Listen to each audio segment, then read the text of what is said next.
Spiral,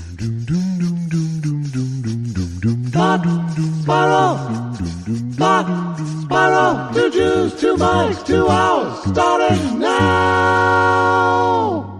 Hi, Josh. Hi, Andy. You know what I thought would be good? Why don't we do a thing where it's not like AI, but we do a thing where we AI, or not AI, but we record like an opening. You know, I do a lot of wild lines. Hello, hello.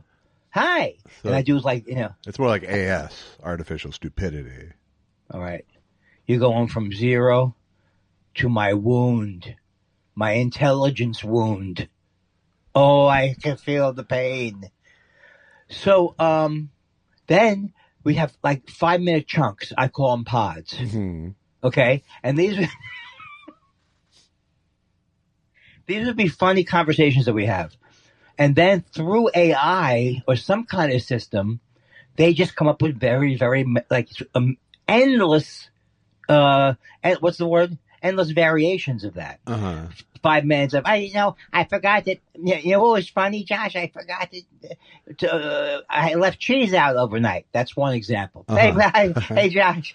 Hey, Josh, you know what happened today? Ask me what happened today. What happened today? Nothing. And then that's absurdity. Mm. I'm already tired of the idea. Well, that's good. At least there was no resources allocated to it. No, I haven't. I haven't put any of our budget or operating. But I wish I had an operating budget. That would be something, wouldn't it? How was Susan's birthday? Oh, it was really, really, really, really fun. What am I doing? How much fun could it be? It's not fun. We went out for a meal. I don't know, but you guys birthday it up more than I do. So. We really do. We really do. And we have to reschedule things. I had therapy scheduled for my birthday. I was like, sorry, therapist. Why am I creating my schedule is locked jammed tight on my birthday with festivities. I couldn't possibly stand any time for self-examination. How about you? We had some problems. I don't think people know about this, but we didn't get our shipment of comedy to our regional warehouse, so we weren't able to tariffs. do our... Fucking tariffs. Unbelievable. Unbelievable. Do you know it takes over 4 weeks now for Alex Brazell to master one show? I had no idea that the mastering was purchased through products. When he became an actual manager, they moved him to the Korea office. So technically, we're importing our own show. So we didn't. So we're doing everything is upside down. Everything is scurvy burvy. I'm a guy who says things that are almost funny, and then you correct them. Hey, stupid! Don't call me stupid. And then we go into a Three Stooges type thing. Did you think the song Three Blind Mice was a little bit over the top? I'm being honest with you now. It was right down the middle, my friend. And who writes that song? And who but a serial killer has that feeling about cutting off the heads of mice? Well, there's the landmark legal case of Three Blind Mice v. Hot Cross Buns. How are you gonna? This is where he's a wizard, folks. I don't know who I'm talking to. He can now make that funny. Make that funny, motherfucker. I already did. You just didn't understand. Oh, I didn't get it. It was too much. It was Hot Cross Buns. Sometimes your comedy is sing so Three clever. Blind Mice and then sing Hot Cross Buns and get back to me. I don't know the song Hot Cross Buns. Hot Cross Buns. See how they bake. See how they bake. I'm purposely singing off tune now. Yeah, thanks. No, you mean you're not just being a little pitchy? No. I'm purposely not putting the intonation in because you use your own intonation machine. So it doesn't matter what I say. Have you ever written a song where you felt that the need to write lyrics that were, I felt helpless like a kitten up a tree? Come on. No. I can't tell my right foot from my left. And I see Anthony Newley. Before your time, big star, great singer. Yeah. You know Anthony Newley, right? I know who it is. Do you know how I can do my impression? I like it better when Bowie does Anthony Newley than when you do it. What is this? Bowie sang a lot like Anthony Newley. Give me an example of that humor. Ground control to Major Tom. Oh, and what was the song I was singing? Who can I turn to? You were singing Misty is what you were singing. Yeah, before. but I'm not sure. Who can I turn to? It's somebody needs me. Here's the thing. You have a depth. You're like a person of a million voices, or at least 55 voices. I can do the impression, but it goes all to the same kind of shtick, which is beloved. Sure. Beloved. Sure. Worldwide. They look like yoga pants. But no, dress pants. Uh-huh. What was the thing that says, where you said every sound is in the word? Give me an example of that. Every vowel is the... Every vowel has that sound. Every word. They look like dress pants, but they're not. No. They're yoga pants. See, like every vowel is kind of represented in every vowel. And the thing is, when you I listen to a lot of podcasts now in Australia because I'm banned from domestic podcasts from listening to them. And, you can go down under, but you can't go up over. That's true. Who's writing Josh's stuff today? What the fuck is this? All of a sudden, he's a spritzer? Okay. I don't know if I can take this much hostility really today. I'm sorry, but I'll back it off. I'll back it off to love. Who can I turn to when nobody needs me? So that's my feeling that's how Anthony Newley sounds, but I have to hear him sing, maybe spend some time with him to really get it down. But that's bad singing, right? There's a star man waiting in the sky. You really don't be doing this. Don't be you doing this. Don't you be doing this, making me not want to hear Bowie because he's the greatest. Because before your impression of Cat Stevens, I had never heard the constant, overwhelming earnestness in the song. Oh, when she got hurt. I can't even do it, but you were able to. Till I got hurt. Why didn't I think of this? Until I got hurt. Even with the father I didn't know what love is. How does the son says, how can I try to explain? How can I try to explain? When I do, he turns away again. It's always been the same old story. You see, but then when it gets down to songs like Sad Lisa, then it just sounds too earnest. And cries in my shirt. She must be hurt very badly. And what does she do? Tell me what's making you sadly. Sadly. What's making you... I can't like him anymore. He was my hero. He was really one of my top Not a five. good hero to pick. Probably, no, I'm not going with great singer. You. Everything with you is your anti-Islamics. Anti-Islamics. That sounds like a watch. No, but let's not get into that because you know what? I signed a no non-disclosure deal with my feet. You know what my problem is? I signed a non-disclosure. Make this funny. You know what my problem is? I signed a non-disclosure deal with my bed. Okay. You signed a non-disclosure deal on a live stream. Because then you're disclosing it. Oh. See, this is the problem. They've always said if the premise is poor, the outcome can't be great. And so I had to pour, as always. I'm all over the comedy. But I'm not quite there. Now, Josh, we went to a wonderful restaurant, and interestingly enough, and I thought it was very apropos to me, it was on Avenue of the Stars. A restaurant called Lumiere it used to be the Century Plaza Hotel. It is no longer the Century Plaza Hotel. Yeah. It is now run by the Fairmont people. What, is someone digging through your actual wall of your house? Yes. Oh, okay. Just wanted to hang on. We have about 30 more seconds. So finish your fucking dinner story, okay? All right, so Fairmont. Please and tell me who's running the hotel the restaurant's in. I'll tell you why.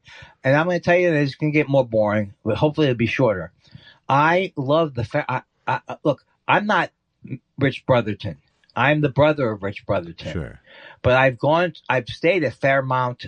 I think they're Fairmount. You're Timmy Trickledown. I'm Timmy Trickledown.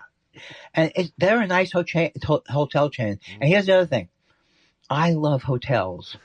I love hotels where it's an actual, I mean, not the ones, not like the Holiday Inn Express. So but nice, these kind of things. A nice hotel is what you're saying? That's what I'm trying to say. Okay. And this place is a nice hotel now. And it's a nice hotel now. It was the Century. Susan tells me about the Century Plaza Hotel because members of her, like her uncle once, used to stay there. And it used to be like it was a very nice hotel. Okay. You didn't even stay there. You had dinner there. All right. So it's a French restaurant. You know how I get when I get French. Lumiere. So all the way there. That means light. That means light. Yeah, I knew that. And then you remember the show Severance? So they have lumens. Anyway, Susan knows more about these words. Of course, they're photography-based words. But I am better at saying lumiere. Can you say it? Sounds like a great fun car ride for you both. Lumiere. Andy, shut the fuck up. It's my birthday. Lumiere. No, it's my birthday. Shut the fuck up. Lumiere. No, it wasn't. No. She doesn't talk to me. We go through a Google Translate. We go through Relationship Translate. That's good. No, it was a wonderful, wonderful ride there with our new car. And our new car. Is it all fixed up now? Oh yeah, I've had it back for a couple of weeks. That's good. Well, sorry I missed that story. Oh. We have a car. Susan wasn't happy at all about that we had to have the alarm system. She didn't want, because it's a long story, but they have to have some profit in the sale. And even I'm saying, let them give Caesar his thing. Boom. Right. But then, insult to injury is that you immediately start having problems with that alarm system. And the alarm system is very, very temperamental. So let's say I go to the car and open the trunk, which I should be able to because I have my fob. I have my fob in my pocket. And let's say that I open the door and then doing something else that I shouldn't have done, like open some other thing. It'll trigger the alarm. Wow. So not only is it an eyesore, not an eyesore, a here thing. Anyway, I'm so tired of you drilling me about this. Stop grilling me about it. That must be a terrible eyesore here thing. All right, so wonderful restaurant. I had. Did you want to know what I had? More than I wanted to do most of the other things you've told me about. I had a warm spinach salad with like walnuts and stuff like that to die for. Like I had just like slightly wilted spinach, like a quick quick heat, which I loved. I felt like Popeye, and I felt like a diner. And then I had lamb chops, and Susan had Scottish salmon, and it was everything was delicious. And I said to the lady, who was very nice, and it's très delicioso. I mean, delicious. I said to her as a joke, something like when the food came, said, "Wow, the French seem to be really, they do a lot. They like to make it look good.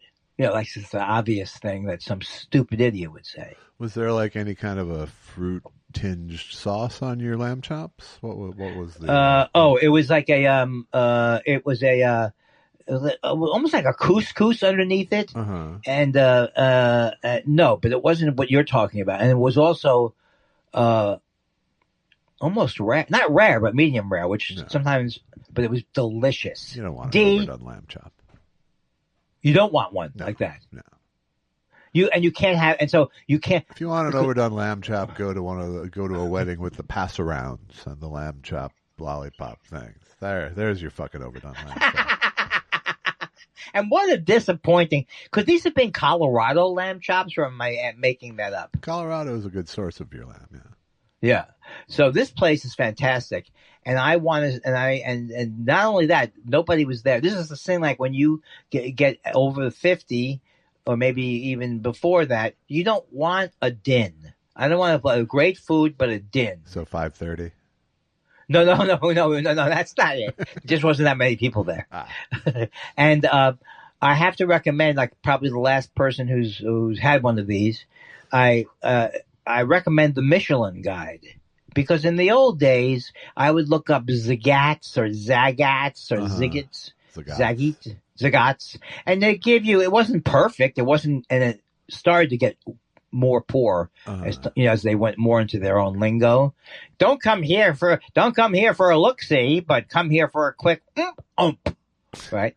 But this Michelin Guide is good, and restaurants I've never heard of before are coming up.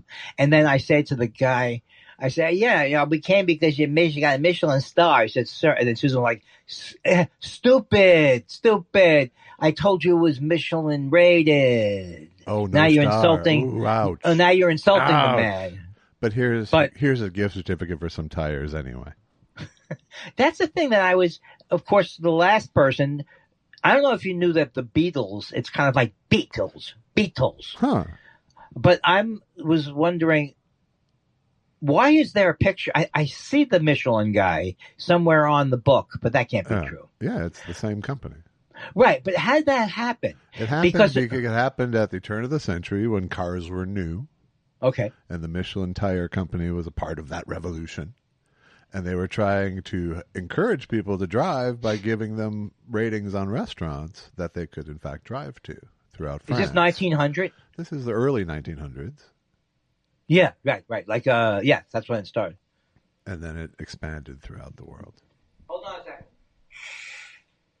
But what kind of professional, some kind of high level professionalism it wasn't like Pirelli Goodyear Firestone food.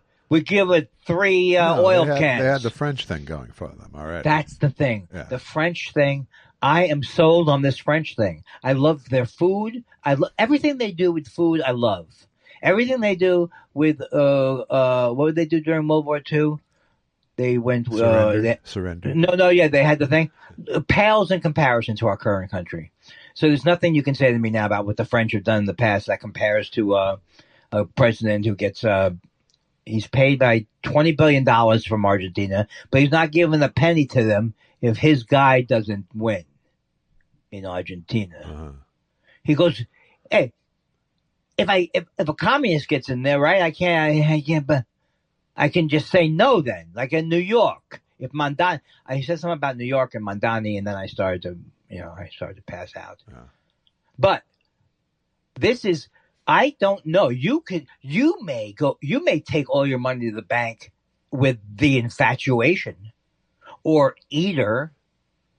But and not that the LA Weekly was perfect, but the LA Weekly had a certain presence where you would know that they had, did they have food reviews? I don't know. Someone stopped this. Probably. Okay. Okay, so they did. I don't know why I researched it really hard is really a selling thing. I don't need that I don't part. Know why it makes Take that look, part out. If you wanted to look cool, you would just kind of know where the great restaurants are. I do. Oh. And the thing is, this was in I would have called Phil Rosenthal if I was you and go, where should I go? And then that's absolutely let me true. call them for you. I'll get you a good table. He knows. He's an encyclopedic knowledge of. I would have gone. First of all, I would have gone that route, but whatever. That's what I should have. But I don't want to bother. I want to bother him because I wanted to ask him for work. Hi, are you doing any more Raymond work? He goes, yes, we are. We're doing the 30-year anniversary, and I didn't beg to be on there, but they're doing that this weekend, coming up weekend. And you're going. And I'm going as a primetime CBS special. Are you going to be actually interviewed within this, or are you going to be part of the family audience? I will be part of the family audience during the taping of what I'm not sure they're taping. Uh-huh. But then the next day, I will go to a different area. Do a little talking head action? Doing talking head about all of my experiences. So let me tell you, and I'm gonna do it Ken Burns style. How did I get the part on Everybody Loves Raymond? That's a wonderful story. Phil Rosenthal and I. Can you imagine if I make these stories like the stories on this show? They needed a character for 5 and under, and I thought they meant feet. See, you could. Now you're gonna have to write for me. Now you're gonna have to write my banter. So it's very exciting. It's very exciting that this is happening this weekend. One busy week. That's fantastic. If you can, So, if you know, you can people get say- 2 of those in a year, then you're No. I mean, we're talking golden age here. what happens to me is I go, maybe they'll pick this Raymond back up again. Yeah. And I'm who's more in the shotgun, the hot gun. Well, is it shotgun seat? I got shotgun. Is that for the person to sit in the, operate a shotgun? Front passenger seat is the shotgun. Right, and they would operate a shotgun. Sure. No, I made that up, right? No, Or is that that'd be a good place if it's Thank better you. than when you're driving. I had this bit I just came up with. Did you ever have to sit back seat middle in your family? Back seat middle? No, because we only had 2 kids. Oh, that's why you don't have as much. There was still funny plenty with of fighting in that back seat. But it wasn't about who has the hump. I just can't understand this image of you and your brother as young kids fighting. Like, would you be wrestling in the back seat? Occasionally. Would you ever be like play fighting and then one of you pushed it too far where they got really mad in the front seat? Oh, sure.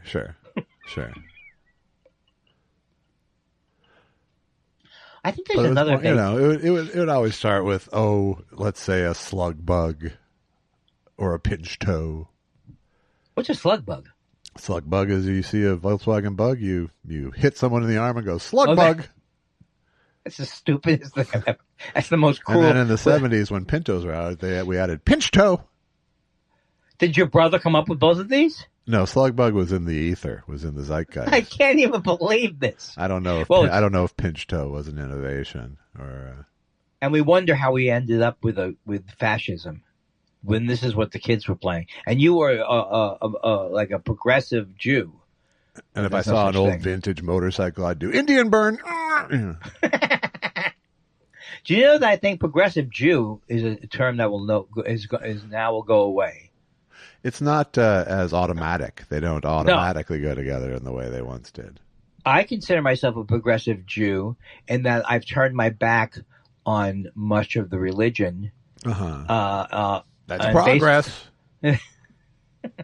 I've turned my back on the religion, and not just because the holidays were terrible. You would think that would be it. No, you've reduced a 5,000-year-old religion to a punchline.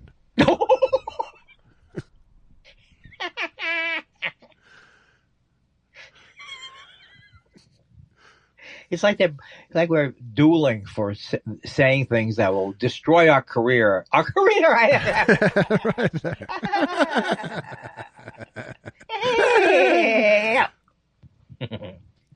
No, this is the week we get all the Mark Maron splash out. Well, it's when is that happening? When is splash out? He's done. I just mean everyone's going away because he's done. So. Oh, it's in the can, the Obama thing. 2 hours of ear time out there for us to claim in America. You know what? I almost called you Zach again. You know what, Josh? That's good. I'm glad that in year 8 you haven't shaken that. It's just because I wish you were Zach Galifianakis. I think we all wish that. That's right. And then I keep thinking, it's like I keep fantasizing I'm on the smart list. Here I am between 2 dogs. I keep fantasizing about me being on the Smartless podcast because you get the idea there. They actually they think of themselves, I think, more highly than that. Yeah, I haven't listened to that podcast. I don't know. That could be a wonderful journey. I haven't listened to the podcast, but I did watch the little series about their tour. Oh, how was that on Netflixy? I think it was on HBO Max. Oh, so how did that make you feel about it? Was it like banter backstage, much like the Dane Cook tour? No, it was intelligent. It brought a certain sneer to my lip. Well, Justin Bateman, I know, is not like his sister, so I know he's a reasonable person. Yeah. Is that his name? Jason. And then Jason. Oh, that would have been bad, right? Justin and Justine? Yeah. That would have been a bad family. That would have been some fights. No, Jason and Justine. And Justine Bateman is like turned into, maybe she was always kind of horrible, horrible, mean, nasty, condescending. I took her as radical left, though, when I met her. Well, radical left. When you say radical left, it's like, what are you, parroting Trump? No, I know you're not parroting Trump. No, radical left still exists. It doesn't encompass anybody who disagrees with Trump, but radical left still exists. Oh, yeah, but, my impression of her was that she was, massively pro-labor because I met her on a picket line, for example. Right. But, I chatted with her twice over the course of 2 months, so I don't know. And now she's turned from somebody who, was a radical and here's the thing, radical left in my union meant against the merger and against all these type of things, and my point, or people like Dave Anthony will you just take Dave Anthony out of your fucking lexicon? He's way too big a looming figure in your life, for God's sakes. I'm sorry. No, it's time. It's time, Andy. It's time to let go of this person. He's like the last. It's not like what is it when somebody's your Moby Dick? Or I never read the book. he's your white whale. No, I don't want. He's not. First of all, a white whale will imply that he has natural biological things that he operates from. He is and defeats you in the end. Yes, Dave Anthony represents a whole school of thought that is not that is not even Dave Anthony. It's Dave Anthony. My father's face is thrown in there. All right, well then come up with a whole new name for it, because you're giving Dave Anthony too much power. Okay, well, how about if I switch it? But then I don't want to go back to Leno. I don't want to go to Dane Cook, because Dane Cook is not as malicious as Dave Anthony is. Okay, I will. The only way I'll defend myself is that it's been a You don't recent. need to defend yourself. I'm just trying to help. It just feels, I know. It feels like it's just too big a figure. Yeah, I know. It's like, but the thing is, symbolic of the idea that take him out of the thing. The people who say that everybody was, like kind of they could have been Bernie people who said you had to have Medicare for all, or you're a fucking idiot and nothing is good. There are people right now who are spending a lot of time on social networking, still going after the Democrats. Right.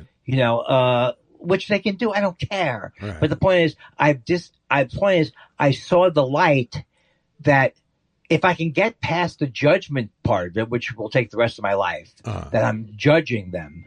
But if I can get past the judging thing, I can just see that it's just it's like a tactic. My father might use the same tactic too in his argument. My father didn't argue crazy things. My father was reasonable, but just that the idea that lives in me, you don't really care about, because Dave Anthony was perfect at doing this. Like, oh, you care about the country? What about genocide? We didn't use this exactly, but Genocide Joe or something like that. It's like this happened before the election.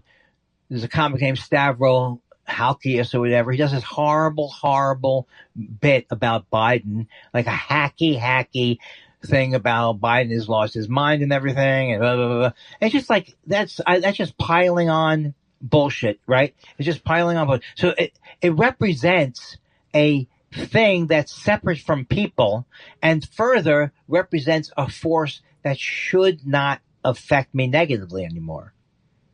It shouldn't, because I don't need to argue with people like Dave Anthony anymore. I don't need to argue about Ralph Nader being a poor choice. No. I can just let it go. Well, I mean, just for the simple fact that basically every past political argument is basically moot at this point. Yeah. Because the situation is so radically different no, I think than I should it's stay. ever been. No, I'm going to be the guy who stays in the old feud. Andy, the Nazis are coming down the street. Oh, is Dave Anthony there? Well, then I'm not interested. All right. Yeah, you're right. You're right. Don't do that. Yeah. I won't do that. I had an interesting offer come up via text. And now here's the thing. Medicare Part D. What's that? Medicare Part D. This bothers me just because of the effort involved. If you're going to put this much effort into it, can't you at least make it make sense? Okay, here's the text. Uber, : Andy, let us know how you'd like to. Uber, : Not what night. Hi, we're from Uber. Uber, : Let us know how you'd like to earn. Download the app to continue your sign up, and there's a finger pointing to an address that is Uber.com, but it has a T in front of it. Huh. It says, obviously says Tuber.com. But that's probably just, I'll still click on it. Sure. Now, but I'm worried. What if I don't want it once I click? Well, they very nicely Well, just put give this. them your bank account number in case they're going to, so they have a place to put all the money. No. But just in case I was worried, then they go, reply stop to stop marketing SMS, or stop all to stop all SMS. What an offer. But, I mean, they're going to the point of, Andy, you left the gravy on the stove. Yeah. You'll be arrested unless you check it. Yes, don't check the gravy. Click on this link for you to deal with why you have gravy problems. I mean, these things are getting out of control with this. Okay, I'm sorry. Is he right? What's that? Is that for the viewers? Yeah, it was like an "Am I right?" But I was doing it secondhand. Next thing I listened to, you didn't ask me what was the next thing. No, I didn't. I don't recall asking the first thing, but. Right. But I listened to a thing about, and you've always said Kevin Costner is not only the greatest director of all time, he's one of the nicest human beings on earth. Who creates a set where he puts everybody in a loving embrace, and it's all there for the project. This Kevin Costner, he's out of control. And he's out of control. And here's the thing. This article, they're going after him. But I read an article about 2 years ago, which was more like, this guy is just a genius. Yeah. You know what I mean? And that's because he had come up with Golden State or Goldstone, right? Okay. So then they go, right. So here's what happened. They go through the history of this thing where everybody said he was crazy to do Dances with Wolves. I did not see Dances with Wolves. Have you seen it? I have. And is it a great movie? It's a good movie. Solid movie. Okay. Everybody said he was crazy, though. You're not going to make this. Waterworld is really the place where. Well, that's what you're stopping my story. So then they go, and then there was water. And then there was don't stop my story. And then there was Waterworld. And that, all of a sudden, the tarnish came off the shine with that. Have you seen Waterworld? That's good when the tarnish comes off the shine. Okay, well, then whatever the opposite would be. Did you see that movie? I did, yes. How could you see that? Why would you see that? It's a world where everything's watery? Yes, Andy, it is. Now, is it a good movie? No, it's not a terrible movie, but it's not a good movie. Even Heaven's Gate, because they compare it to Heaven's Gate, but even Heaven's Gate wasn't a terrible movie. It was pretty fucking boring. Pretty bad. Pretty fucking boring. So, then he's just all of the But that Waterworld thing was like was really the beginning or like the height, I guess, of entertainment reporting being about budget. Where it's like they started treating people like they were spending taxpayer money on this movie. Like it was right. So you don't really know what to think. In other words, you don't know what to think, and not having watched Dances with Wolves, and not having watched, because I know like. Is he a kind of a maverick genius? And he is kind of he has all the elements of a guy who I'm doing what I believe in, and this is going to work. Right. But a lot of those guys are assholes. Yeah. He seems like to be James Cameron, giant asshole. Right. I think Costner's in that category now. I think so too. And they wrote him out of the Yellow Top. He was in Yellow Top for 4 years. This is my new character. It's really funny every time. Yeah. He was in Yellowstone, and then he got in a fight on this. So here's what happens. There's a guy named Sheridan. I don't know who these people are anyway. Sheridan. He's the showrunner.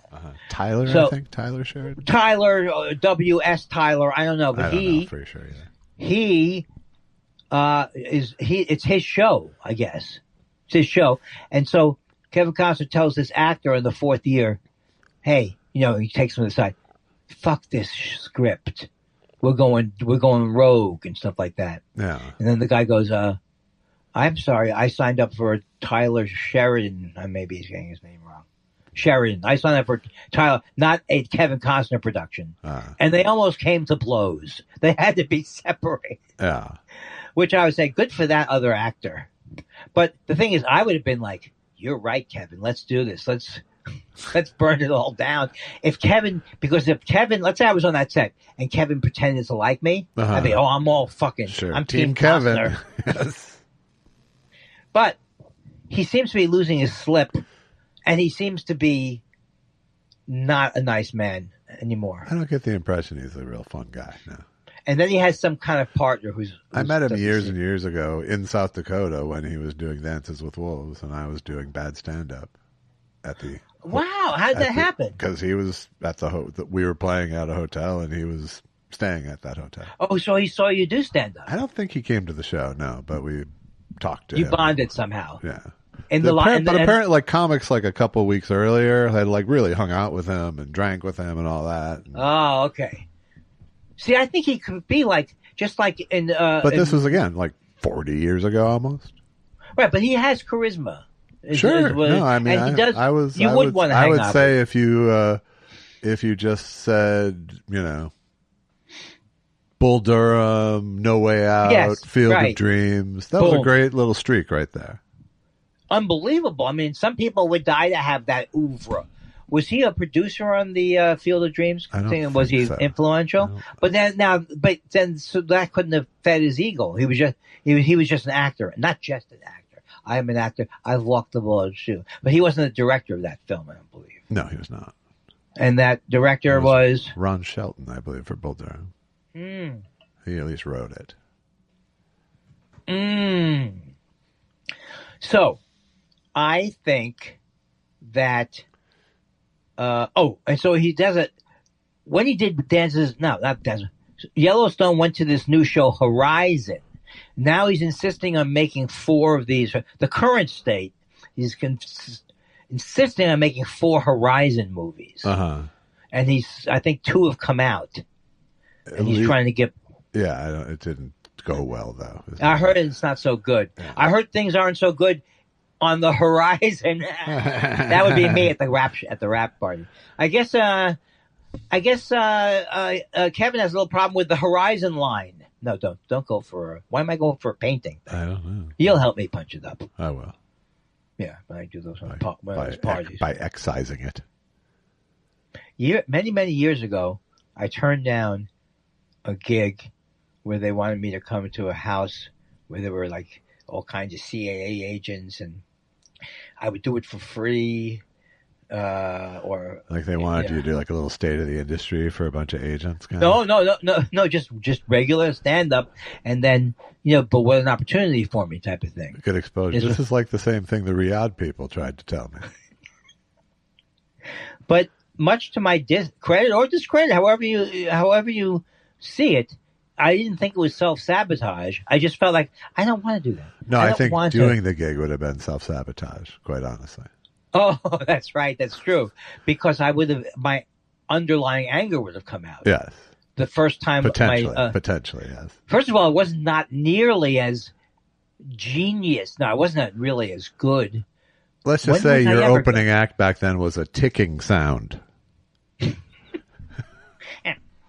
I don't want to say it. You just did the joke. I can't add to it. Oh, can I? It's airtight, baby. How is this different from every other one? Oh, can I turn to when nobody needs me? It's not completely bad, right? No, it's completely bad. It depends on what you think bad means. It's completely bad. You know what? When I commit suicide, because I went on years of voiceovers and never could get, and I only could be the man of 3 voices: Jew, old Jew, female Jew, 4. Well, I can't do a baby Jew. I have to ask that you don't commit suicide because it'll nullify the insurance policy I've taken out on you. You cannot possibly. Are you saying this show is insured through Lloyd's of London? No, somewhere funnier. Oh. Frank of Toledo. What did Ed McMahon used to say? The people on his porch. Funkin' Wagnall's porch. Yeah. What was that reference about? That was Dictionary, Funkin' Wagnall. Oh, Funkin' Wagnalls. Yeah. And nobody, they always made a meal out of that. Yeah. Nobody, okay, bat breath. I don't remember what he said. That's more like Karnak. May a pregnant yak break water in your jacuzzi.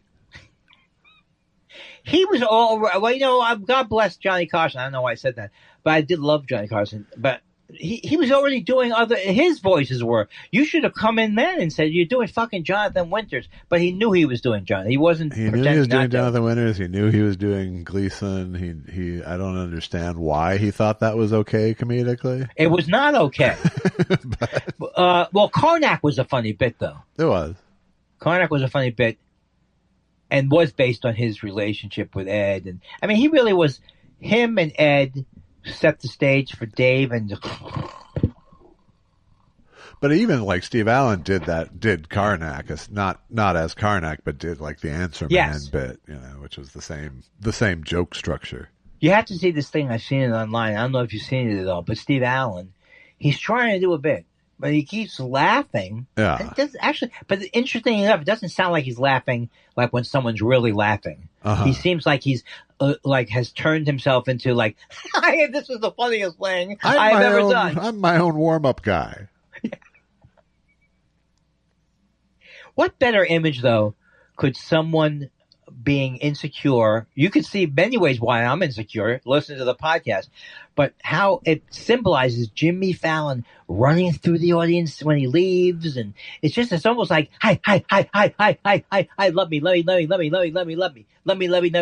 me. Yeah, and so I'm arguing now that I don't think his show is that great. Huh. That's what I'm arguing. All right. So great. I don't even have to get the joy from doing it anymore. Lord knows you've been the guardian of the Tonight Show for 30 years now. You know why?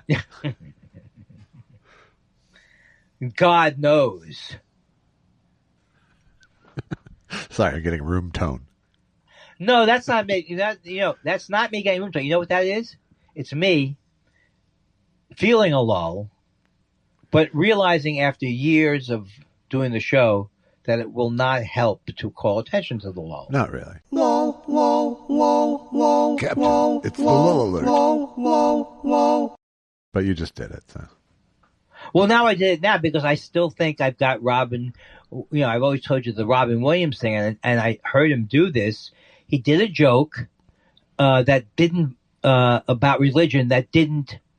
No one laughed that much. Uh-huh. He goes, oh, and he immediately said, but what am I? I'm Episcopalian, which is Catholic light. Oh, he went to one of his meter things. So I absolutely diagnosed what it was because I have some of it, and maybe all comics have some of this of like, it didn't work. God damn it. I have to get them back. Yeah. Right. Yeah. So that's that I saw that happen so fast that it was impressive. And then that's where you could see how he would, take, not that because I do think he was someone who was almost like, didn't realize that, I don't know, what do you call it? He's not a psychopath, but he was someone who, his fingers were sticky, but he wasn't necessarily like a bad person. I can't explain what I'm saying. Yeah. But you're trying to both forgive him and acknowledge that he was a thief. Right. And right, which is something that is not allowed in my family. It's not allowed. Right. No, I understand. Nuance. You get a buzzing sound. It's called sound. nuance. Yeah. Jesse Jackson was saying something interesting. I guess you don't remember that. Here's the thing that mitigated Robin's thing, and I'm calling him Robin because I'm an insider. Was that at least he acknowledged that he did this shit and paid people when he did it, and it didn't always make good, but he felt guilty about it. I think that's a great sign. He didn't try to pretend like it was a lie or. And you can't say his whole. You see, the old Judge Andy would say, and therefore I doubt everything about him. No, because I think he was truly. It didn't make me laugh so much, but maybe it's the time period. But he was truly funny, truly in the moment, and he was, I think, an excellent actor. And I think he. Well, yeah, and when he first came on the scene, that the energy that he brought was something fresh and new and part of the excitement of seeing him, you know. But over the course of 30 years, well, it was before Mork and Mindy even, you know. Oh. But yeah, Mork and Mindy, well, Happy Days where he first appeared as Mork. Right. Oh, I don't remember this. But it was, yeah. No, oh, I do. Mork and Mindy was technically a spin-off of Happy Days. Right. Now I got the whole thing. I got the whole thing in my head now. Yeah. But you know, when he was, you know, he was ahead of the comedy boom in terms of his popularity and stuff. So it really was like a fresh voice, like when he put out Reality, What a Concept, which was his album in the late 70s. Yes. And the hackiness that he himself got into when on the comic reliefs and things like that, that was more because... Well, and also realize that, you know, the biggest star by far at the time when he broke was Steve Martin, who was also being larger than life in his way. Right. You know? But that's the thing. It's so interesting because you could... You know, everything does come down to, like, taste sometimes, because I still have a problem watching George Carlin. You know, I'm still judging him for his delivery sometimes, which is probably a mistake. Well, but it's more allegiance to SCTV than it is reality, you know. That's right. It's more like, and that's why you think you could see George Carlin sobbing when he heard that Rick Moranis impression. It's if something hit that. But and he also radically changed his style of comedy not that long after that. So. Right, but here's the difference between me. For example, when James Adomian does me, I am truly floored and laughing about it. Yeah. But that's because there's no stakes in my career. You know what I mean? What's he going to He's neither Adomian's funny, but he's really he's getting the attention. No, I'm not getting the attention. No. Well, no, it's still the narcissism buzz. It's about you still. You know, I was thinking about that. And I think, I was talking to my Narcissism NA, Narcissist Anonymous group. And we were talking about, I brought it up about you at this group. Yeah. And about that I felt like, this asshole, I didn't call you an asshole. Right. I say this asshole. The problem with Narcissist Anonymous is that they insist you use their name. And I want to laugh and also say that this is a school of comedy along the lines of, we bought the book Procrastination. It's really not. It's not. It's better than that. It's better than that. You know what? You're better than this. I am better than You're that. better than this. You may not realize it, but there's people out there with real taste who know the difference. Who listen to this show? Oh, no. Okay, good. Oh, good. Now, have you... usually we do a catch-up. It's the most fun part of the show. Yeah. I call it, what have you been watching? What have you been seeing? And you should have more anecdotes now, because we didn't record on Monday. You should be stocked with amazing anecdotes from the funny things that happened to you in the last few days. I can assure you that my life has been pretty much humor-free for the last several weeks. Pretty much pleasantness-free. But we're coming out of it now. Oh, that's good. That's good. But, all I've been watching really is a lot of fucking high-quality baseball. Oh, that's been so good. I know you hate it. I want to. It's not fun to talk about, but it is. There's some great playoff baseball going on. I commend myself for not opening with it. That's what I think was the problem. But I, sadly, not but to sadly, be fair, I did ask about Susan's birthday and that whole thing, so I gave you something. Well, that's the thing too. Is like, I have rooted for the Dodgers before because it's my second place I've lived, and I have rooted for them with the Lakers. I was obsessed with them, but I've never been but I've never been like a die-hard Dodgers fan. So it's easy for me to be rooting for Milwaukee. Sure, and be disappointed. Okay. I mean, it's not cool, but I understand. Yeah, are you taking the place now? You pretending to be a Los Angeles fan? I am. Yeah. I don't think that you are. I am a Los Angeles Dodgers playoff fan. Well, here's the thing. I cannot help but love the Dodgers. I love Ohtani. I love Max Muncy. I love Mookie Betts. Freeman? I love How about Freddie Freeman? Come on. Freddie Freeman, who looks like, draw me the perfect looking baseball player. Boom. you know what? Put Clayton Kershaw, a guy who's been given his soul to a team, and then try and make me not like him. Try not to like a guy named Kike. Right. Well, that's Just true. give it a shot. Can't do it. Now, I don't understand it. When I was younger, here's my right wing guy. You know, you had a couple of Lopez's and a couple of Hernandez. Now, every other one of these guys is named Enrique. I don't have the heart for this kind of act. No, you really aren't good at it. But they have, you know, it's like Max Muncy to me is all of a sudden I'm rooting for him. He has a perfect baseball name to root for too. Yeah, sure. And he's kind of got glasses, I think, and he's like scrappy.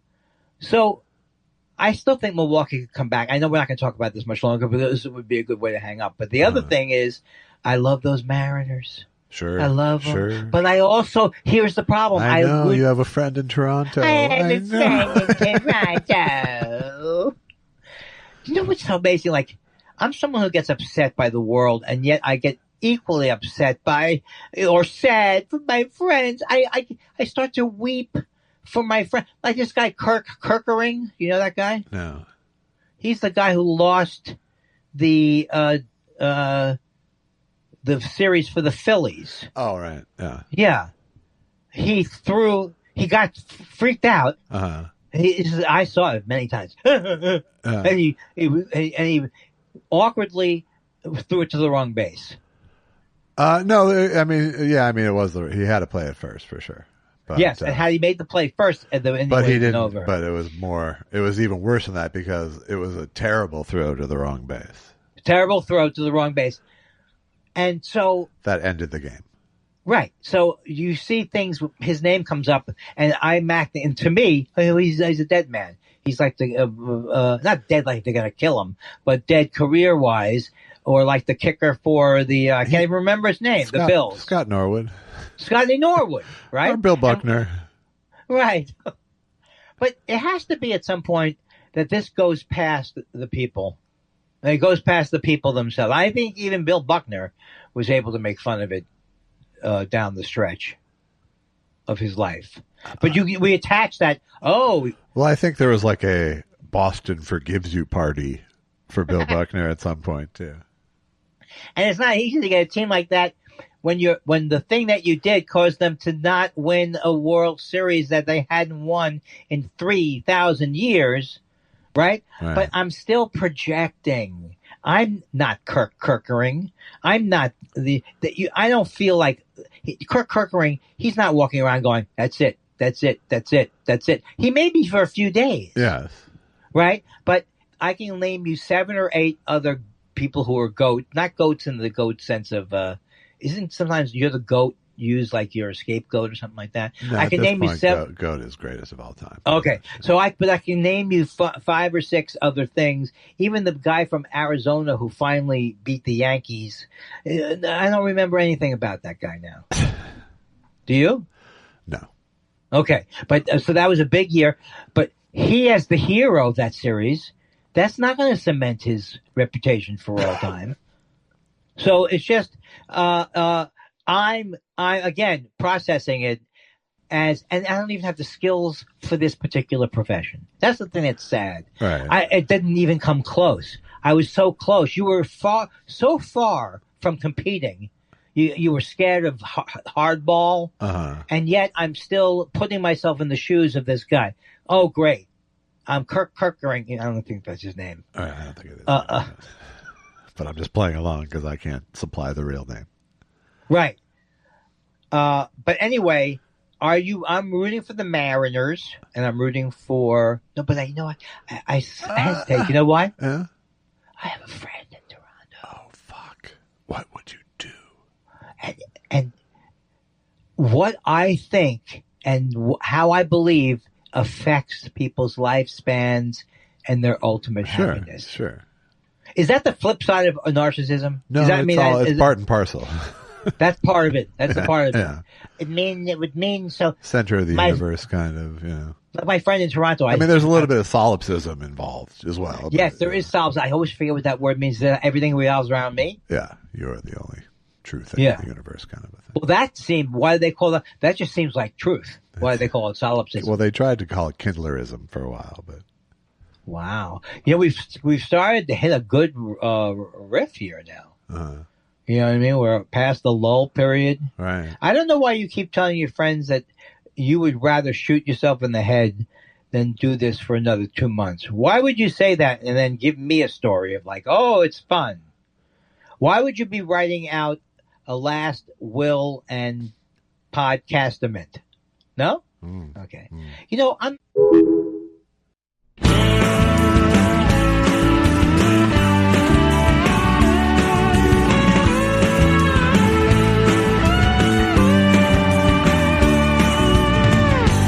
Mama, how did I get here? I'm scared out of my skin. I didn't know I was a sinner. I wish I could come back home. Now with a baby of my own, how could I desert him? I thought that was bad till I married a man with salvation in his hands. You don't know what hell is like till you're married to a preacher's son. Takes me down to worship every night in the temple of the loaded gun.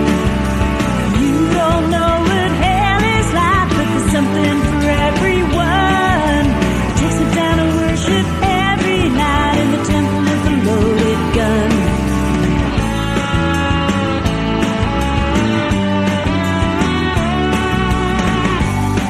If I run into the night, would God be on my side?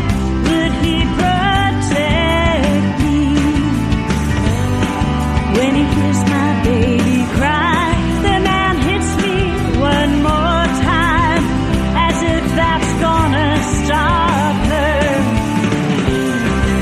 Someday I'm gonna leave, then he's gonna see he doesn't own me. You don't know what hell is like till you're married to a preacher's son. He takes me down to worship every night in the temple of the loaded gun. Holy roller, strong and sober, fooling everyone. Takes me down to worship every night in the temple of the loaded gun.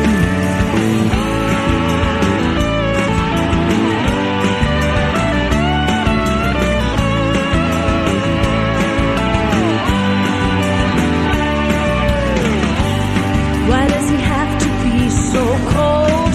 He never used to seem so old and angry.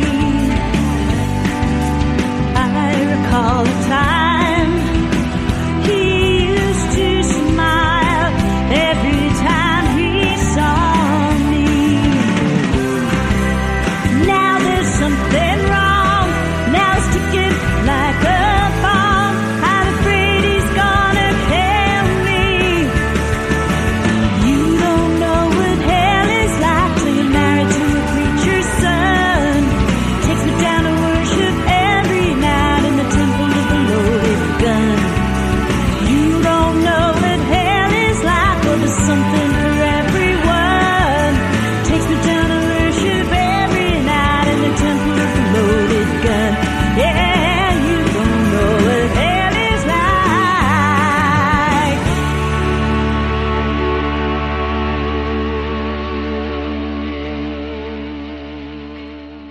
You got no mic. You're a liar. Why are you doing a drunk guy? Because you're a liar. That's why. Did you ever think that maybe your drunk character needed a little work? Did you ever think your ugly character needed a little work? Because I'll be fine tomorrow. You got kind of a Otis thing going on there. Is there a better drunk archetype? I don't think there is. Andy, Bart, I can't do it. You shut up, Bart. My favorite guy was the mayor, because he really sounded like the mayor. You know what we're going to do, Andy? That was a real... That was a musical theater mayor they had. It really was. Now, Andy, And then Aunt B. My favorite one was when Don Knotts was trying to stop a local uprising amongst the ladies. Yeah. The ladies were saying, "We shall," blah, blah, blah, and he's trying to get them to. They're a bunch of Antifas, and. No.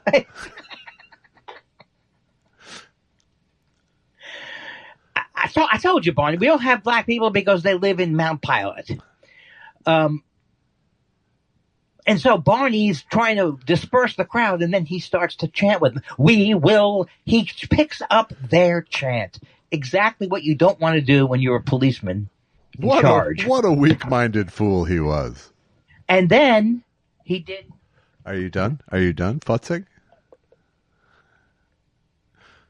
And then he did the Incredible Mr. Olympic. All right. Okay, we could have done without that Thank last you for part. Don Knotts in a nutshell. Don Knotts in a nutshell with Andy Kindler. So, happy birthday to me. You sent me in lovely little digital balloons. Sure. I didn't even realize the balloons were here. I just found them. I could tell you didn't see it until just now. And no, you had no idea. Things say You're red. making that up. They say red when you've read them. Oh, I see. And I had not read that one yet? Mm-mm. What are you fishing around? What are you spying on what are you looking at what my red thing is? I mean, isn't that a little bit intrusive? I'm sorry. I'm sorry for all the trouble. We had a wonderful birthday week. We ate at this restaurant called Lumiere. I think I told you that. We already did Lumiere. Okay. We already covered birthday number one. Lumiere. Did I mention that? It was Lumiere. Now, birthday number 2 was at Boulevard Steakhouse. You recommended it. You're not wrong. Oh my God, it was good. Everything there was fantastic. Excellent. I had a bone-in, dry-aged steak. Mm-hmm. Hey, for vegans now, don't listen for the next 15 seconds, right? The vegans. Uh-huh. Yeah, because they don't want to hear it, and I feel bad that I had to actually kill my own cow. Is that where steak comes from? Yes. Okay, thank God. Thank God. And Susan doesn't like any attention brought to herself. You know that. Mm-hmm. But they did bring a small, I filled it out, and I couldn't help it. Open Table said, "What are you celebrating?" I said, "It's a birthday, It's right?" It's me. So they brought out for me, no, for Susan we did it too, but it's very low key. We whispered to her, boom, boom, boom, happy boom, boom, bang, bang. And now for this one, we had strawberry shortcake with a thing you would have thought it was Overture, curtain lights, this is it, the night of nights, and oh, what heights will hit, Andy's birthday is it. Oh, man. And Ron Artest was there. Really? Yeah, he was, they said that Ron Artest not Meta World Peace. I said to the guy, "You mean Meta World Peace?" The reason why he said Ron Artest was he wanted to know if the guy who was a waiter was trying to, he didn't know if I knew who Meta World Peace would have been. That's weird that the waiter needs to name drop to you the other people in that restaurant. No, that's not what it was. All of a sudden, within 3 minutes. You went, "Who's that very large black man over there? Is he safe?" "Yes, sir. He has world peace in his name, sir." Now you're trying to pitch me as someone who is scared of the black man. Yes, I am. Yes, I am. For this particular bit, I am. No, within 5 minutes, somehow the waiter had discovered that I'm a comedian, and he discovered when I moved out to New York, and New I'll York. have the bone in. I'm a comedian. Is why. Exactly. And for the appetizers, I'll have the "I was on Everybody Loves Raymond's wedge salad." So he himself, a lot of the people there are excellent looking people or also actors. Uh-huh. So he had already told me that he was an actor. He didn't volunteer it. I had to, in my 4th or 5th anecdote about my career, uh-huh. he slipped it in. Sure. So that's why they said he was a basketball player. That's what his original goal in life was to be. Very tall, handsome looking, like a kind of white people we don't hang around with. They're very handsome. Sure. Why don't we have at least, let's see, who would be amongst our group that's a drop dead gorgeous besides Frank Conniff? Who do we have that's a We don't have any dream boats. No. Why would we? Because we would be hanging around with them and we go, he's handsome. Look at everybody loves him. We're all just wingmen. So, yes, I had the mashed potatoes. You know what I really loved? And I think it's a Musso and Frank's specialty. And it happens at a lot of these steak places. Cream spinach. Oh, my God. Yeah, I mean, that's not necessarily it's an all steakhouse dish. Oh, okay. But why is cream spinach so goddamn good? Because there's a bunch of butter and cream. Shut up. Shut up. He said there was absolutely no sugar in it. I didn't have to worry about it. Yeah. So that was great. And I learned, what did I learn, Andy? Nobody asked me this. I learned that $400 later, you can have a lovely night out with your wife. You really can. You really can. But I did learn, I never went to restaurants as soon as they said that a thing was coming from China. China. I was doing a Trump there. So I'd stopped going everywhere. You caught COVID a couple of times at the buffet, but nothing. So now we're going back in the world. It really is a joy to do things in the world. Restaurants really are the best thing. Yes. Why do I love them? Now I was thinking, what if I was someone who had an illness and couldn't eat? Then I think I'd kill myself. Yeah. 95% of life to me is thinking about what I'm going to eat, eating it, and then, and also the fact that you're only leaving 5% for weed doesn't really add up for me. Well, I've cut back on the weed, so as you know, still, you're over 5%. I spend $1,000 to $1,200 a month on marijuana. I thought that's a normal price. It's better than your steak budget. So that was really good. And then the birthday messages. Oh my God. This one and that one. You know what was really nice? And he sent me this every year. And you can say, well, he knows a lot of comedians. But Weird Al send me a gift. He said, I was thinking about a gift, but I sent you a gift. Or is it a GIF? A GIF. I don't know. And he's like, he's blowing a thing. It's very like a slide whistle, but it's not. It's something else. And I thought that was very, very nice. He is a sweet man. Now, you're probably saying that's his angle. But I thought that was nice. And then really was disappointed with all of the sports. I say I'm a Dodgers fan, but I really wanted Milwaukee to win. And I don't think Milwaukee is from the same league. They came from a semi-pro league. I've never seen anything so dominant like these Dodgers right now. Yeah. And Susan was saying they're not going to be stopped. I said, you never know till the actual two teams face off. What do you think? Is it over? I think we're safer with your take. You never know until then. Yes. Then certainty. Right. And I, of course, got very it looked like the Mariners were going to steamroll the I was enamored, Blue Jays, and then pa-boom, pa-boom, pa-boom, pa-boom, but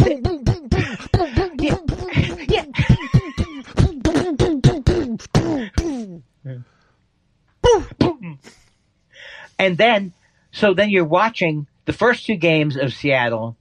They're at the Toronto Stadium, and they're destroying them, absolutely destroying them. And you go, it's going to be a 4. How could Toronto even get a run? Now, all of a sudden, Toronto is banging them over the wall like nutcases. And the Cal Riley can't. His name isn't Riley. Cal Raleigh. Raleigh. He can't. He's he's doing well, but it's like, what happened? And I forgot what team Polanco was on. He was my hero. I think he's on Seattle. Sure.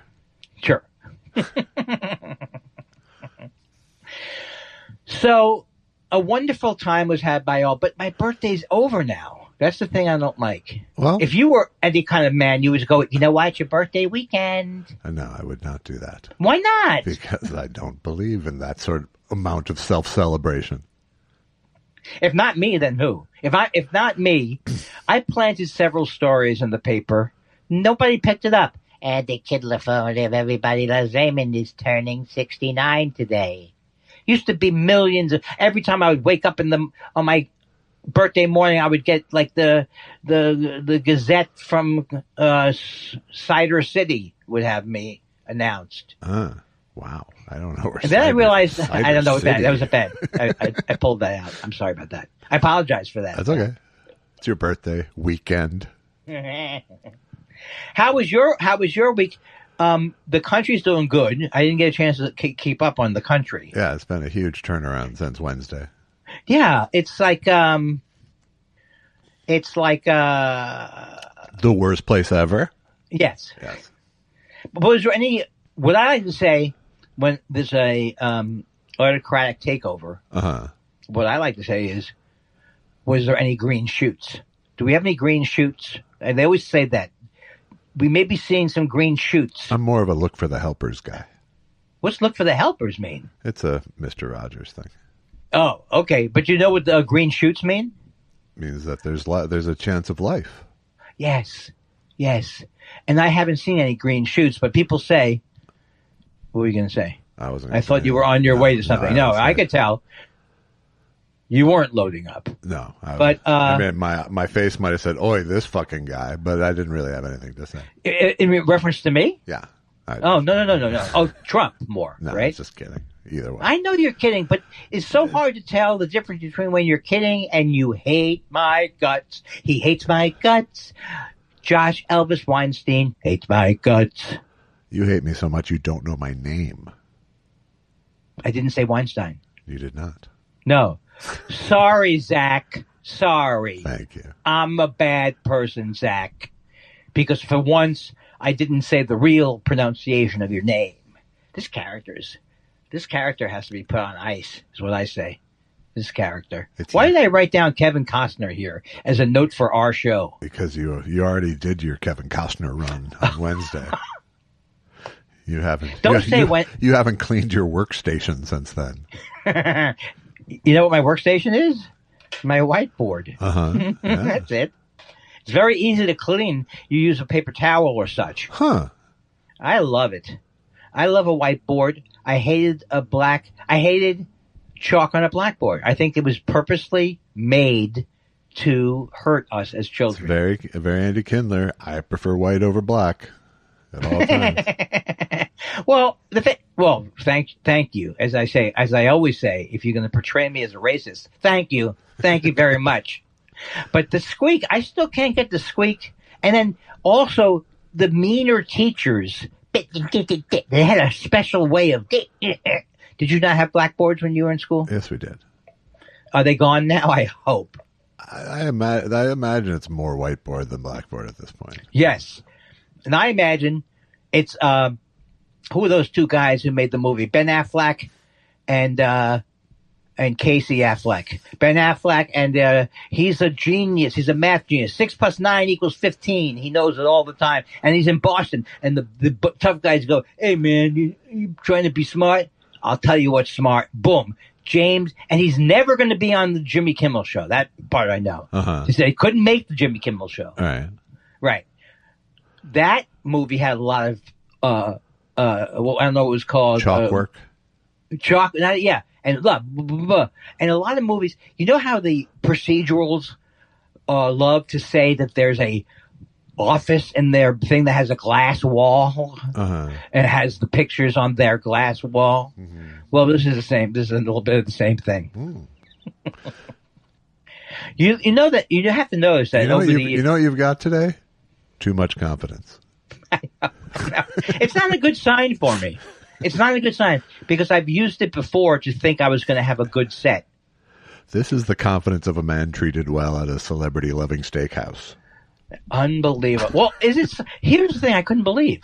I go in there. We're in the valley. The whole place is filled. I thought this country is 1 week away from being dead. Yeah. And there's these people in suits and they're walking around and they're gathered around what income? Where are these people? These are all the your new reality show folks, the people from the Sherman Oaks and Calabasas Hills. Oh, that's right. I could have seen Jax there. For all I know, yes, you don't know exactly. You know Jax? No, I just know that I contextualized it as one of these stupid fucking reality people. That's not nice. We watch them and we find that they're educational. Yeah. And in the sense of what is wrong with these people who are watching this show? That's what I'm interested in. Not the show. No, it's sociology. Sociology. If I knew what that meant, it's the study of societies. Everything that you find out what the definition is, philosophy. Within 10 minutes, you're like, I don't know what it means anymore. Yeah. Philosophy is the study. I know what you're going to say. I know you have a pat answer for it. Yeah. But ultimately, what would you say if you had to say it quickly? It's the study of guys named Phil. You got me. You got me. I'm working this weekend. You know I'm working this weekend, right? Mm-hmm. The 30th anniversary of... At the No Comics Rally. That Mike Johnson, I'll tell you, I just thought of something that to describe him, and I realized it's you who described him this way, as an orange dipshit. No, pumpkin-headed dipshit. Pumpkin-headed dipshit. This guy, more a reference to the shape of his head than the color. Right. I think he is more evil than Hitler. And I'll tell you, let me finish. Let me finish. He lies. He has this gentle, I'm a gentleman from the South. How are you today? And then they're having an America Hates rally. They're having a You Hate America rally. Well, the thing that I think is a good thing, I mean, this cowardly recess he's put Congress on. That's good, right? And he won't put the person in office. Well, but it's made it so he's the face of the Republican Party, and he is terrible at it. He's horrible. I didn't even realize he was horrible at it. Yeah. I thought he was somehow slick. No, I think he's transparently a lying little weasel that everybody can see through. But, I've thought that before and been wrong. So, well, but I actually, when you think now, you have to say, I miss John Boehner. John Boehner was actually upset with the Republic. He didn't do anything about it. But he was upset with his fellow Republicans. Yes, no, he was disgusted with the whole thing. He was disgusted, but not disgusted enough to vote for a Democrat or something like that. No, nothing honorable. Nothing honorable. The only thing that was honorable about Boehner was that he smoked and he cried. Right. I like a man who cries. Both things were genuine, yes. And I thought, if a Republican can cry, that means he has a heart. Something. He has something. But I don't think Boehner has a heart, really. What's he been doing recently? Boehner has more of a heart than any of these fucking guys. Oh, yeah, because he's you could see him. You remember in the old days in the cloakroom, and Tip O'Neill would be hanging out with, he wouldn't be hanging out with the horrible people. And maybe he was. I can't think of one of those horrible senators, Strom Thurmond, for example. Yeah. I can't see Tip O'Neill and Strom. But the collegial atmosphere that they had back then might have also been just a way of them all getting together to screw the rest of us. You know what I mean? No, it was good. It was I think there was some of that too. Right. There was some of that too, but I also think in many ways Reagan was the devil because he came across nice. Everything he did, you thought he didn't come across nice? I thought people loved him. Well, no, I just think that that's a little. Too much on the devil side, or too much on the... Just a little simplistic, I guess. It is simplistic. That's what I bring to the table. I just say, and now for the simplistic take, let's go to Andy Kindler. But what I'm saying is that I forgot what I was saying. I just feel like every politician is an asshole who acts nice for the most part until this current thing where it's just performative horribleness now. Well, every time I look at, I think John Thune, all I can see, the best work he has done is standing behind Pete Dominicio or standing behind a podium when Mitch McConnell talks. The guy is a blow-dried weasel, and he beat Tom Daschle. I'm telling you, Tom Daschle was an actual human being. Mm-hmm. You would have related to him. Sure. He was and don't blame it on the Democrats, though. That's the thing I don't like. All right. You can't. I'll stop. Don't blame the victim is what I'm trying to say. What I'm trying to say? Okay. Right. Why are you looking at me as if this is different? No, I'm not. Like it's somehow... I'm not. It's my life's in turmoil all around the screen that you're looking at. But everything right here is great? Is great. Are you still in the throes of not having a good few weeks? Yeah, we're still in it. The shit storm is a little bit more of shit flurries now, but it's okay. first time I ever laughed at a shit joke.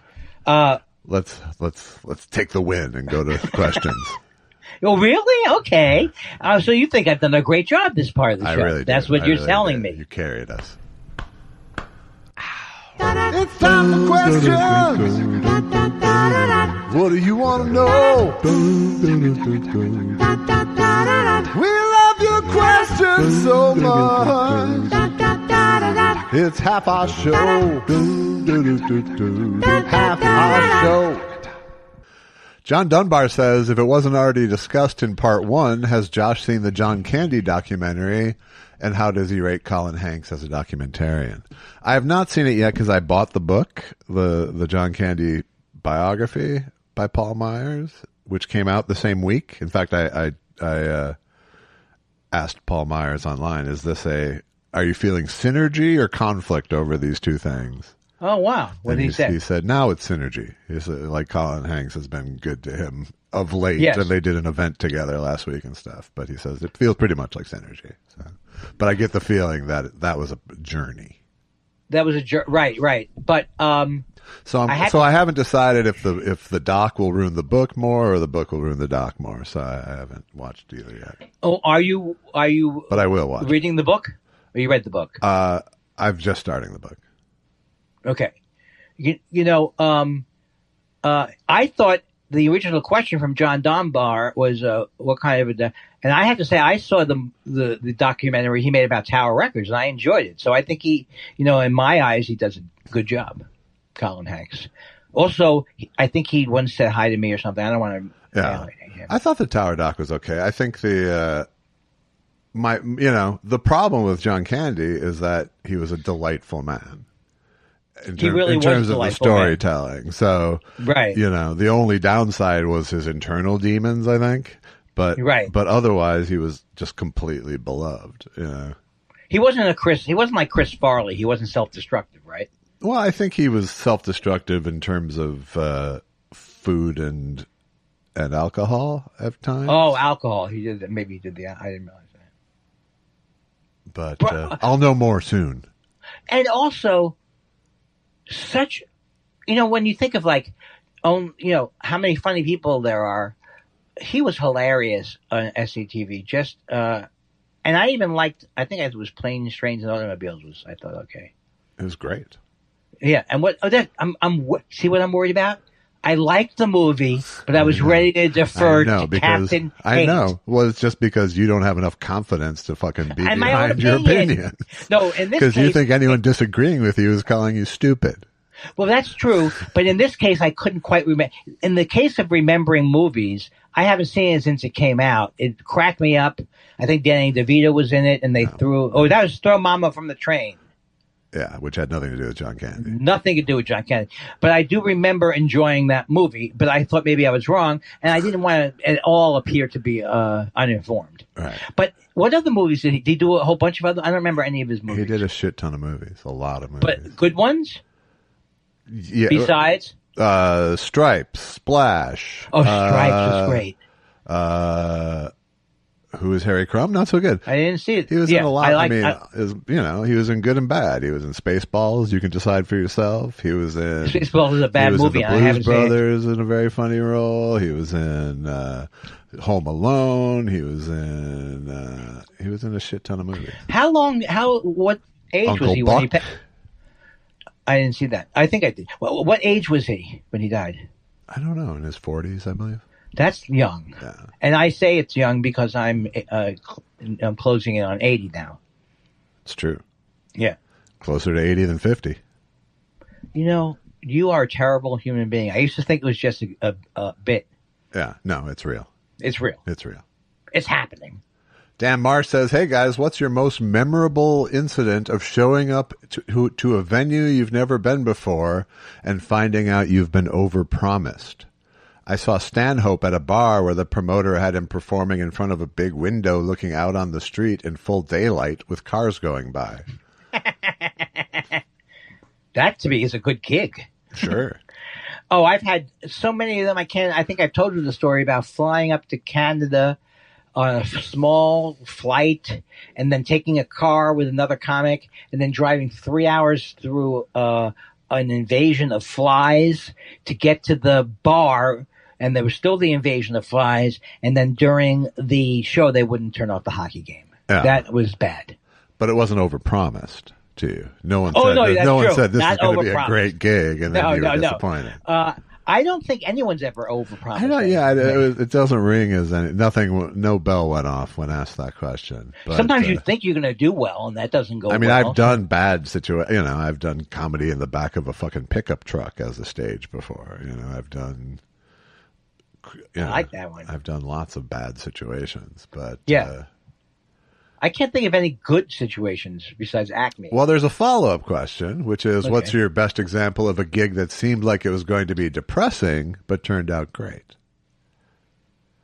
I wish I had that story, because that would make having done stand-up fantastic. I would say, and this is like, I'm going to go back to my first road week ever. Okay.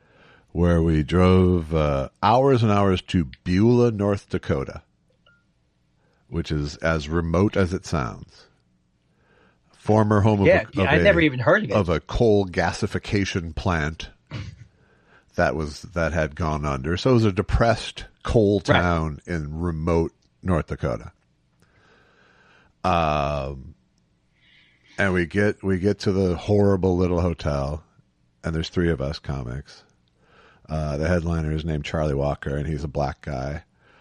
Which is only relevant because we sit down in the little cafe at the hotel, and they've got little sort of like pickaninny salt shakers. Like, how is that possible? I know. so we were all a little haunted by the place. Was he horrified appropriately? He was. Yes, he was quietly horrified. Right. He was not. Charlie was not quick to anger. Well, black people. Charlie was just a very laid back dude. And it's not, I'm sure he's seen racism before. I'm sure he had, yes. So we were pretty scared of the gig, and we got to the gig, and I recall it was called the Phase 2 Bar, and it was 2 double-wide trailers that were basically welded together into a giant structure. Is that true? This is true. And I'm 16 at this point. Oh, my God. I still can't believe. I thought you lied about your No, I was 16 on this trip. Your parents and you claim your parents were looking after you. They should never have let you go. I honest to God, the fact that my parents let me go bewilders me to this day. But I had gone on this road trip with my friend Craig the summer before, where we went all over the fucking country with 2 of us. And I think, proved to my parents that I was competent, at least, And my dad, my mom was like totally against it. And my dad was, well, the kid has the wherewithal to get the gig. You might as well let him do it. Yeah, it was kind of his good. attitude. Yeah. So the upshot of all this is, we get to this double wide trailer, rednecky bar, and the show's great. They're so happy to have us there. They're absolutely welcoming. And sweet people. The room is full. They're all very happy and excited, and it was a delightful show. See, that is, well, I would also say this. I often have been surprised at shows, but it could be 10 people were there and I had a great time. Right. It doesn't have to be. No, it doesn't have to be full to be good. And because it's full doesn't mean it is good. And it doesn't have to be full to be good was my motto for many years. I don't think I ever sold out. Sure. Half a house. Half a house. Thank you for remembering my bits. New Mexico Man says, if you could put yourself in any movie, which movie would it be and which character would you want to play? Well, for my particular makeup, the role that I would play would be Albert Brooks in Broadcast News is sort of the greatest character I've ever related to. Right. Yes. I go the other way. I wanted to be Jack Nicholson in 5 Easy Pieces, or Jack Nicholson I even wanted to be what's his name, who turned out to be a right wing idiot, Voight in Midnight Cowboy. I just thought those were the coolest. I didn't want to be him, but we watch movies differently. No, it's just like that. These people are cool. This is just like it's like just relating anything in the '60s. I mean, it wasn't until I saw Easy Rider that I said, "Well, it's a bad movie." But before that, I wanted to be Peter Fonda, maybe. What did you know Peter Fonda from before that? Just I know what it's like to be dead from the Beatles. Ah, okay. Wait, I'm 12 years old in '68. I'm aware of things. He was doing Easy Rider was when? 69. Yeah, so he was. I'm just saying cool you were guy. saying you were fans of Peter Fonda before you saw Easy Rider, and I'm saying what were you a fan of his for? Are you sure I said that? Okay, you're right. Now you're right. Good. Oh, Glad that's settled. no! Don't get extra mad. Dan Wade says, what was the moment as a kid you realized adults don't have it all figured out? I remember an adult looking at a video game and saying, to think they made this all out of zeros, ones, and twos.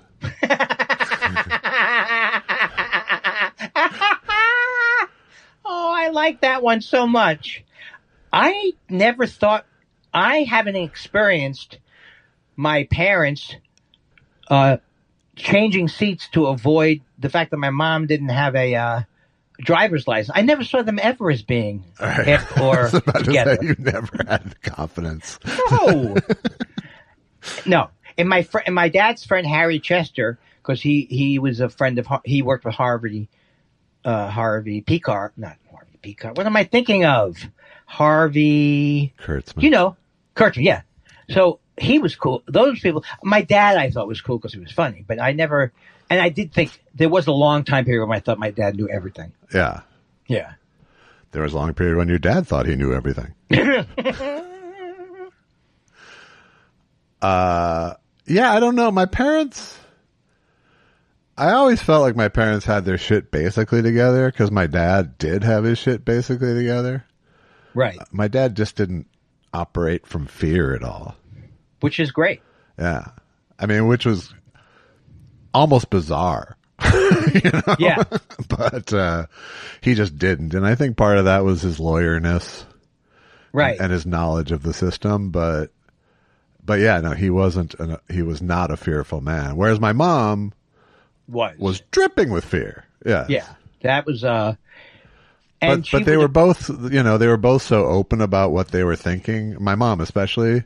My dad was not open about what he was thinking. Right. But my mom was such an open book about her anxieties. Sounds right there, it sounds like my family, but it's not. Well, because your mother was delightful. Well, she had the anxieties, but she didn't shut down because of them. Yeah. It was, that's what I mean, is that she would, she would announce her anxieties as she was going through life taking care of shit. So, but she was, that's the big difference. Yeah. My mother, and again, I am not, people think, they don't think anything about me, but I love my mother and I love my father, but my mother, having been severely depressed, just could not be a mother. Just like your mother was able to stay engaged and be. No, my mother was terrified of dropping any of these balls as mother, advertising manager, daughter, all of these things. She wanted to be perfect at all of them. Right. And my mother was so depressed that she didn't want to do it. I still feel bad for her. It was, I mean, if you think about how severely she was depressed and how much mental illness was on her side of the family going way, way back. Right. It's just like, you have to, obviously when you look at things from 1,000,000 feet or 1,000 feet, you can see how it all happened and why she became the way she became. But, the mental illness on my father's side, is too, but my father did not offer a lot of information about life, like background information or biographical information. He would kid with me. He was fun, but he was closed. Yeah. My dad didn't. My dad's emotional life was on a need to know basis. Between you and him too? Between him and the world. Yeah. Right. Yeah. He just lived in a very intellectual place. Right. Well, my dad lived in his head too sometimes. Crimpoo1 says rooting for Mariners. I am rooting for the Mariners. We are. I like that Cal around. I like their whole team. Yeah, they're fun. And so right now, in my mind, I go, they're done, but we don't know if they're done. Are they going back now to? It's 2-2. No one's done. Are they going back to Toronto now? I think there's one more. I think it's 2-3. Oh, it's 2-3-2? I think it's 2-3-2. Yeah. Okay. Wow. Dr. Henry Jones Jr. says, can we get back to movie homework? For the Halloween season, I request Carpenter's The Thing. I'm eager to hear what Andy thinks about this body horror classic. Love the show. Well, I mean, I would do something like that, but it never goes well. But you can tell me. I've never seen it. So is it based? It's good. Is it based on the original Thing? No. It is based on the original The Thing, yeah. And what did John Carpenter? He does a lot of great movies, right? Doesn't he? Or no? Yeah. Are they all The Last House on the Left or Possessed? They lean towards the horror. Right. But he didn't do The Exorcist, though, so just cut it out. All right. I'm up for homework, but it freezes Andy up. There's a pressure that it puts on him that it just doesn't. That's not what it is. It doesn't go well. That's not what it is. And you don't like my reviews. You don't like anything about what I talk about. It's your fault for everything. We'll do it. Okay. You want to do it for next week? No, I don't want to do it for next week. Maybe we'll start in the winter. Right. Well, you soured me when you said when you said let go of a grudge, and then I said let go of a grudge. That's not a grudge. So yeah, it was. Yeah, no, you didn't even understand what a grudge is. Well, that was a problem. You were just letting go of a thing I'm a dick about. That's a difference. That's right. All I saw was Mean Man. Mean Man is talking to me. Tweepahara says, Andy, heard your bit on Dr. Katz about a drunk guy punching you in the ear. It's impolite to ask, but did that really happen? Thanks. It did really happen. That's an actual anecdote of me. I think I told it several times, but I'll tell it very quickly. I was standing outside of a comedy club, and this car, which I deduced later, circled once, and then they came back again. And the friends in the car were like, you go punch that guy. And he didn't want to punch me. I'll deduce this all later from other information, but he did punch me in my ear. Uh-huh. And then he backed away or something like that. Because I guess he thought I was going to punch him back or something. Right. But then his friends like, hey, and then later that night they got arrested doing something more, evil. But yeah, I did get punched in the ear, which produced a 5-minute routine that still stands in the Smithsonian Institution. A comedy classic. Exactly. It's a comedy classic.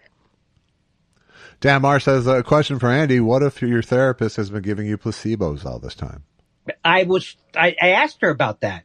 And she said, well, what am I supposed to do? You're a horribly sick human being, and I don't want to waste the real drugs on you. Okay, I ran out of steam at that. All right. Daisy Petunia says, so I was in D.C. this week and got done early, so I had a bunch of time to kill before a late flight home. I grabbed some weed and sat on a park bench on the mall and smoked and people watched for a few hours. Highly recommend. Ever have such a time? I mean, you look to the left and there's the Washington Monument, and look to the right and there's the Capitol. Fascism can S my D. Yeah. Go ahead. I've actually spent a lot of time in D.C. mostly in my younger life, but I do like it there. I've been, in fact, that road trip when I was 16, I mentioned, I went to my friend Craig and I went to the monuments like at night, at like 9 or 10 at night. And, in front of the Lincoln Memorial was the very first time anyone recognized me as a stand-up. Oh, wow. Like they had just seen me in Minneapolis 2 weeks earlier.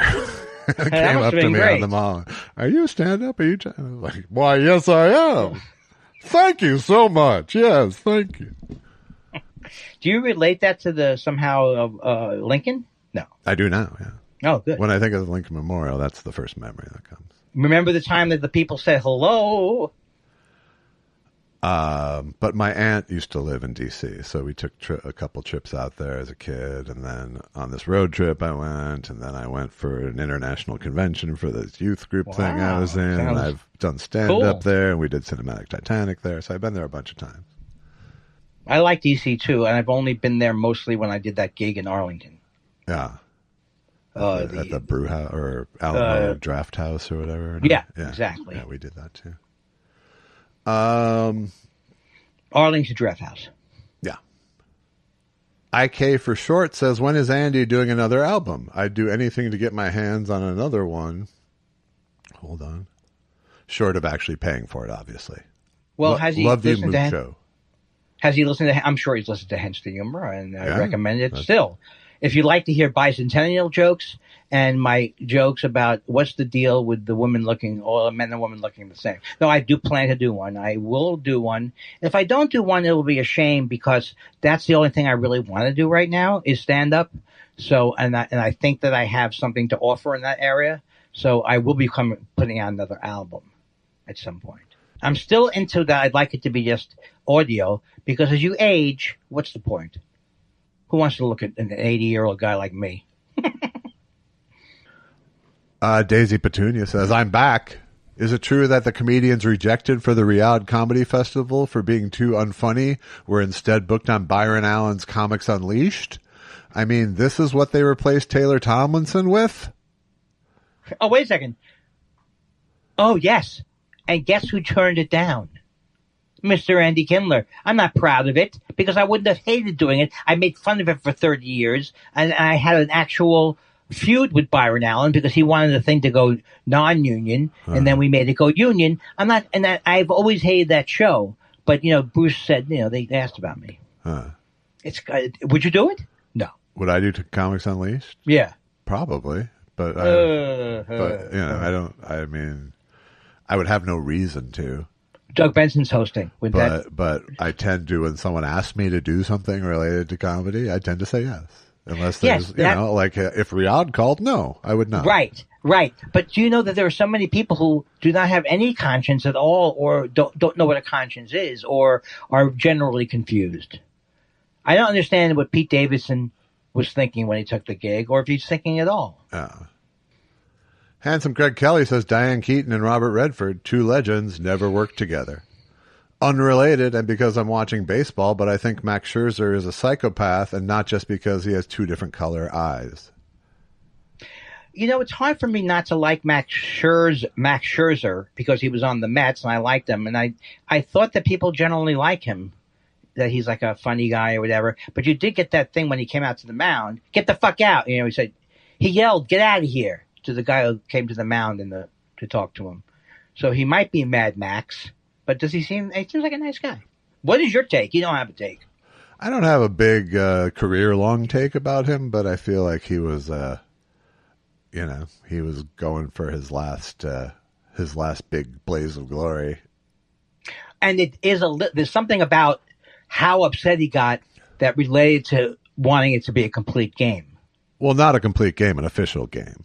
An official game, right? You have to pitch You have to pitch 5 full innings to get the win. So let's say the next guy hit a 4-run home run or 75 runs came. Then it wouldn't be so great that he was insistent. No, it would not. Because you would think you're insistent because you want the win. That's not the way baseball works. Right. That's what I would say. Sure. Get out.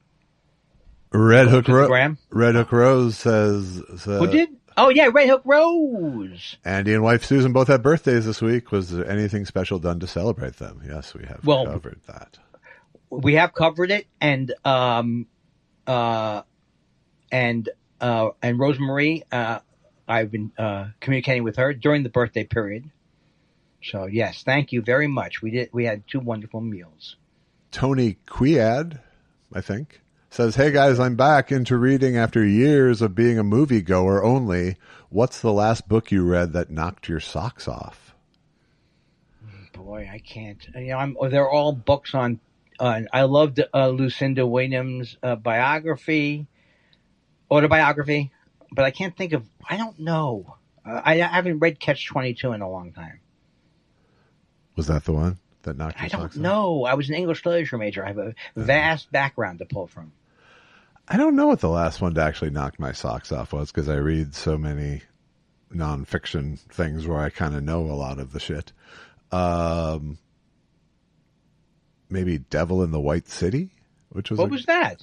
It's a book about the 1890 Chicago World's Fair, which coincides with the first serial killer being among Chicago at the time, and it's nonfiction, historical nonfiction, but written by Eric Larson, who writes in a very narrative, fiction-like way. But it's a great story. I have a Eric Larson writes great books. I have a recommendation. Mm-hmm. It was brought to my attention that Louis C.K. is now a novelist and has written, and I say this without touching the book, it might be the worst book ever written, because he's writing it from the point of view of a Texas people, and it seems terrible. And it's called Ingram. Yeah, I saw, and anything B.J. Novak wrote was probably terrible. I saw just the headline of a terrible review of the Louis C.K. book. Is this a way for him to stay under the radar or something? Well, they won't be able to. I can just be an author now, and nobody will be able to hate me. Back Guano says, I recently watched the film Madame Bovary. James Mason brilliantly plays Gustave Flaubert, and he narrates the first eighth of the film. His delicious voice is sublime. However, I prefer J. Elvis Weinstein's James Mason better. His affection has an unusual flavor all its own. Question for Andy, and I'll ask it as James Mason. In your experiences with LSD, I'm assuming you did some blotter acid. What was the most interesting artwork you saw on the sheets of LSD or art on a single tab of acid? I saw at a Dead show Ronald Reagan on a sheet of LSD along with Mickey Mouse. The entire sheet was Ronald waving, and each tab was pulled off like a mosaic. So you've got a tab like a section of a finished jigsaw puzzle. I hated the Grateful Dead, but loved LSD. Later, when house music erupted in my college town, I was able to obtain acid at house clubs, and not from the dirty fake hippies. This blotter LSD had artwork on the individual tabs. I remember blue telephones, red mice, green Bart Simpsons, and tiny purple cars. The blue telephones were the best. Andy, what was your favorite artwork on a sheet of a tab of LSD? You know, I happened to see this question, and I started to think, what is... And I think that I don't remember getting blotter with anything interesting. I do think there was a Mickey Mouse blotter. I do remember that. I don't think it was Disney approved. Probably not. But it was Mickey Mouse blotter. No, did I tell you this story about Dave Alvin? You know, he's a musician. You know Dave Alvin, right? Okay. So he has like a psychedelic group, that he does, like an acid rock group. And he said I should come down there. You put me on the list. So then I started to joke about how I loved acid, which I don't love it now. He says to me, "There's a guy there." Did I say this story already? There's a guy there who has Owsley acid from Owsley. It's absolutely, and it's like, I have now said to myself, before this, I will never take a pill. I'll never take anything. I don't know what it is. Now I'm going to be taking, but the guy said it was from Owsley. And half the time I had bad trips too. So I just can't believe, but everybody's story is always that it's from the original Owsley, or it's from this. Right. Or it's government LSD that was discovered. Right. Yeah, I don't know that I've ever actually seen like a sheet of blotter acid before. Yeah. I've seen little individual pieces of paper with it, but I've never it wasn't such a cultural thing. No, it wasn't. When I was coming up. I've heard all the stories about someone who had, put the blotter acid, in their shirt. Right. To hide it. And then they're fucking high. You could die from it. And I really want to say that I had terrible trips. Like I thought I was going to die. Yeah. Terrible. So it's so funny because part of me was like, oh, it's Owsley. I mean, I would never have done it. But I just think it's funny that the same thing is going around. Right. That 50 years later, it's still the same bona fides for acid. Or they say it is. I just like that. They Sure. say the provenance. It's a direct descendant. Well, if you'd like to see us do this more? Go to buymeacoffee.com/thoughtspiral and buy us a coffee. Even if you don't, we'll probably do it more, but it sure helps. I just want to say, don't come here for a look-see, but come here for a quick